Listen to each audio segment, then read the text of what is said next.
Pour la plateforme, donc ça sera une plateforme déjà en fait qui est en cours de réflexion. Je pense même que les bases ont été posées pour cette plateforme. Donc ça sera entre la NAM, la gendarmerie et la marine nationale.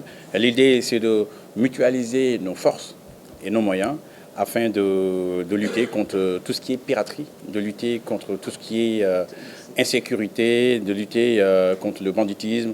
Et donc voilà, donc ça s'articule autour de cela. Donc, vous parlez d'un bateau qui a été arraisonné. Donc je pense en fait que si on lit très bien donc, le décret qui était sorti il y a quelques années de cela pour parler donc des navires étrangers, des navires de pêche étrangers qui doivent absolument, s'ils viennent au Sénégal, doivent absolument s'arrêter au port. C'est au port où ils doivent débarquer. Oui, port de Dakar.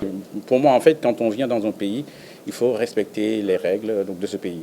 Peu importe si le bateau, en fait, est pourvoyeur plutôt d'emploi, il faut respecter les règles de ce pays. Donc, du secteur maritime à Ziguinchor, moi, je dis que déjà, le port de Ziguinchor a été réfectionné. Je pense que vous vous en êtes tous rendu compte. Hein. C'est un port maintenant flambant neuf qui va donc s'ériger en port donc, international, franchement.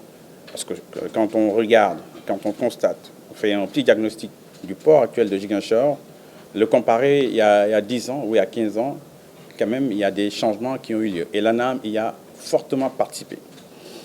Maintenant, c'est vrai que tout n'est pas parfait. C'est lieu de le dire. Tout n'est pas parfait et le statut commercial du port n'est pas encore optimal.